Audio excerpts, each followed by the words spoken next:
Episode 1 मासूम चोर। धनुष, तुमने पैसे कहाँ छुपाए हैं? जल्दी से बताओ। तुम्हारे परिवार को कितनी भी जरूरत क्यों ना हो, लेकिन तुम चोरी नहीं कर सकते धनुष। लोग कहते हैं अगर किसी को बचपन में कंचे चुराने की आदत हो तो वो बड़ा होकर सोना जरूर चुराएगा। अभी से तुम्हें चोरी करने की आदत पड़ गई तो तुम्हारी जिंदगी बर्बाद हो जाएगी। डरा सहमा हुआ धनुष अपने मामा मामी के सामने सर झुकाए खड़ा था। उसके दोनों हाथों की मुट्ठी गुस्से में भींची हुई थी और आंखों में पानी था। शर्म से धनुष ऊपर गर्दन तक नहीं उठा पा रहा था। पिता की मौत के बाद से उसकी माँ और वो खुद मामा मामी के भरोसे हो गए थे, लेकिन आज तो हद ही हो गई। आखिर चोरी का इल्जाम एक 15-16 साल की उम्र का हाई स्कूल का बच्चा कैसे बर्दाश्त करे। तभी उसकी मामी फिर से उसे डांटते हुए बहुत तेज आवाज में कहती है, धनुष, मुझे मालूम है कि तुम्हें स्कूल की फीस के लिए पैसों की जरूरत है, पर क्या तुम चोरी किए हुए पैसों से अपने स्कूल की फीस भरोगे? घर के सारे नौकर चाकर और कुछ मेहमान धनुष को घेर कर खड़े हैं और उनके ताने धनुष के कानों को चीरते हुए निकल रहे हैं, जैसे सचमुच धनुष ने अपने ही घर में मामा मामी के 3000 रुपए चुराए हो। पर वो डरा सहमा सा स्कूल जाने वाला बच्चा अपनी बेगुनाही साबित भी तो कैसे करे। धनुष का चेहरा शर्म से लाल हो चुका था। उसके होठों पर खून की छोटी सी बूंद दिखाई देने लगी थी, क्योंकि गुस्से में वो अपने होठ दांतों से काट रहा था। आंखें नम थी, फिर भी आसपास खड़े लोगों के ताने सुनकर उसने अपनी बात कहने की हिम्मत की। आहिस्ता से धनुष अपनी गर्दन उठाकर बहुत धीमी आवाज में कहता है, मैंने पैसे नहीं चुराए। उसके मुंह से निकले ये मासूमियत भरे शब्द सुनकर कोई नहीं कह सकता था कि वो बच्चा कभी चोरी भी कर सकता है। धनुष के मुंह से उसकी सफाई सुनकर मामी कुछ बोलने ही वाली थी कि एक दर्द भरी आवाज सुनकर वो रुक जाती है, और वो आवाज सुनकर धनुष में जैसे सांस वापस लौट आई हो। धनुष की माँ आरती वहां आ जाती है। उसे देखते ही धनुष हाथ फैलाकर उससे चिपक जाता है। आरती अपने बच्चे को कस कर गले लगा लेती है और पलटकर अपने बड़े भाई और भाभी से लगभग गिड़गिड़ा कर कहती है, अर्चित, मानवी, आप दोनों ने धनुष को अपनी आंखों के सामने बड़ा होते देखा है। ये बचपन से ही बहुत ईमानदार रहा है। उसकी पढ़ाई और बिहेवियर हमेशा से ही बहुत अच्छे रहे हैं। तुम तो अच्छी तरह से जानते हो मेरा धनुष कभी झूठ नहीं बोलता। अगर ये कह रहा है कि उसने वो 3000 रुपए नहीं लिए हैं, तो सचमुच ये उन रुपयों के बारे में कुछ नहीं जानता। आरती अपने बेटे धनुष को कसकर दुलार में पकड़े हुए है और हाथ जोड़कर अर्चित और मानवी, जो लगभग 40 से 45 की आयु के रहे होंगे, उनसे विनती कर रही है।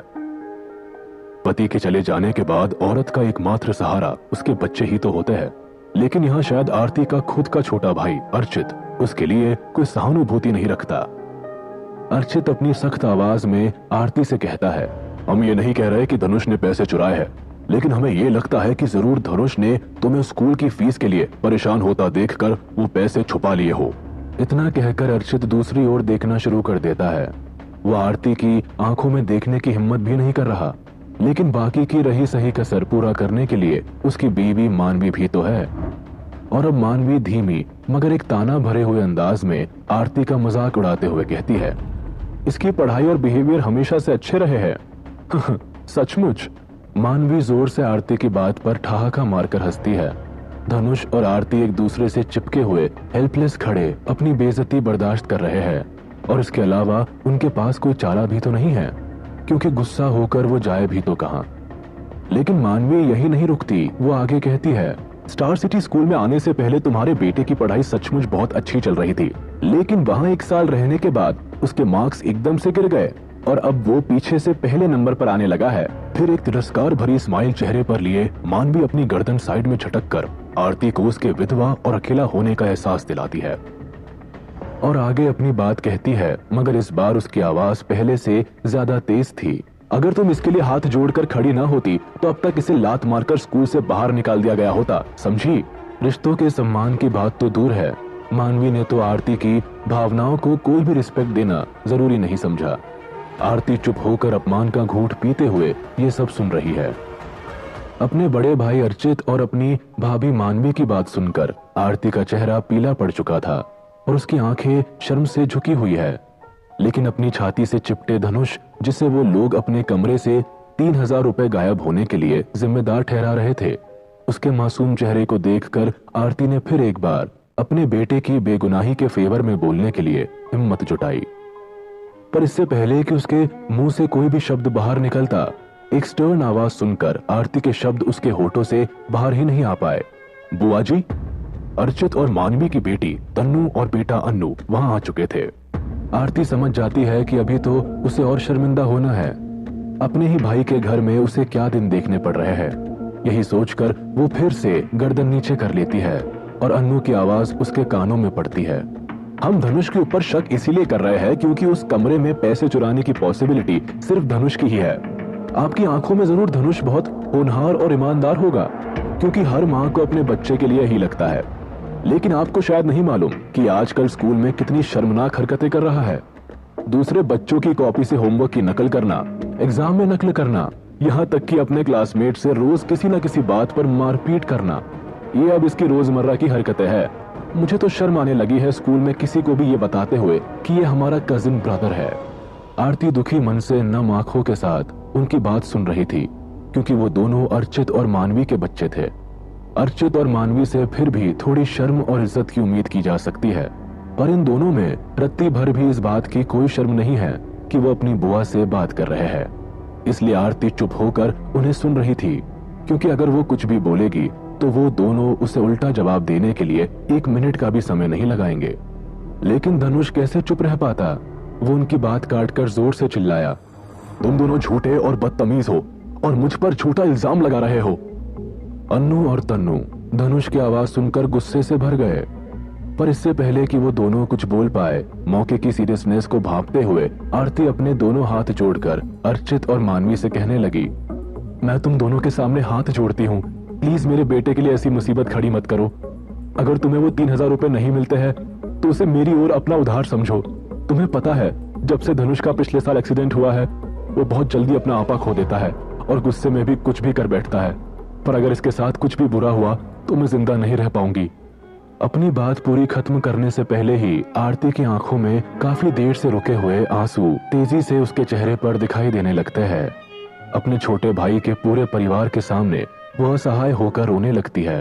अपनी बात पूरी होने तक आरती वहां बेजान सी उनके सामने खड़ी है उसके बेटे के साथ, जो पिछले 1 साल से हो रहा है उसे याद कर करके आरती सुबक सुबक कर रो रही है। पहले हस्बैंड की सडन डेथ, फिर बेटे का एक्सीडेंट, और इस सब के बाद अपने ही भाई के यहाँ ऐसा बेइज्जत होकर रहना। एक अकेली औरत और कितने दर्द के घूंट पिए। बेशक धनुष के पिता की मृत्यु उसके बचपन में ही हो चुकी है, पर वो फिर भी एक शांत और आज्ञाकारी बच्चा रहा है और पढ़ाई में हमेशा अव्वल।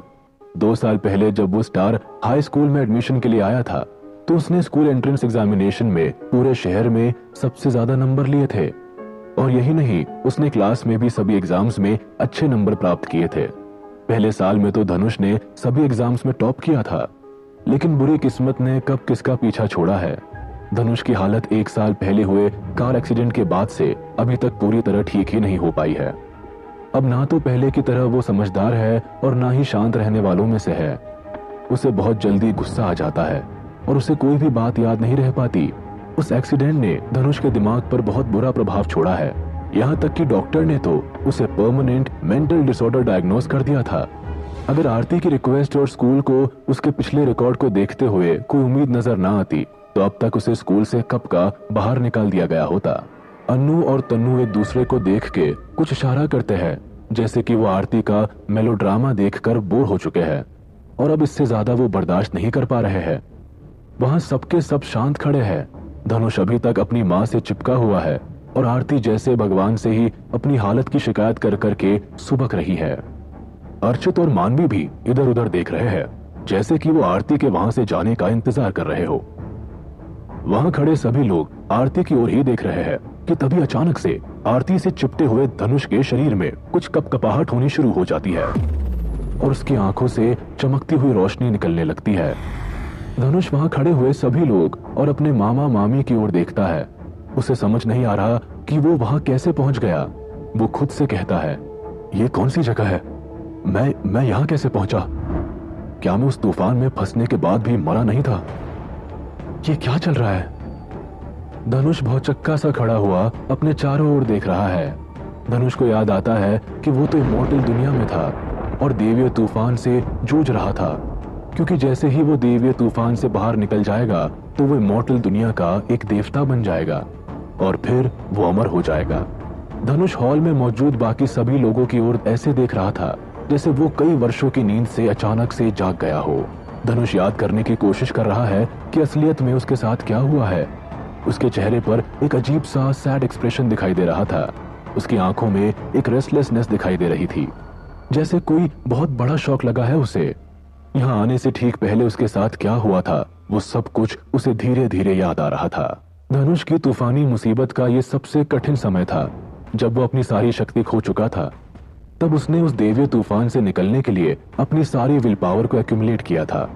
सामने से हुए वार को तो वो रोक सकता था, लेकिन पीछे से होते हुए हमले का उसके पास कोई सॉल्यूशन नहीं था, क्योंकि उसकी पीठ पर कोई भी कवच या ढाल नहीं थी जो उसे पीछे से होते हुए हमलों से बचा सके। धनुष अपने उन दोस्तों को भी इस मामले में नहीं बचा पाया था जिनके पास बहुत सारे देवीय रक्षा कवच थे और जो देवी हथियारों से लैस थे। धनुष का दिमाग उन सभी बातों को याद कर रहा है जो उसके साथ उस इमॉर्टल दुनिया में हुई थी।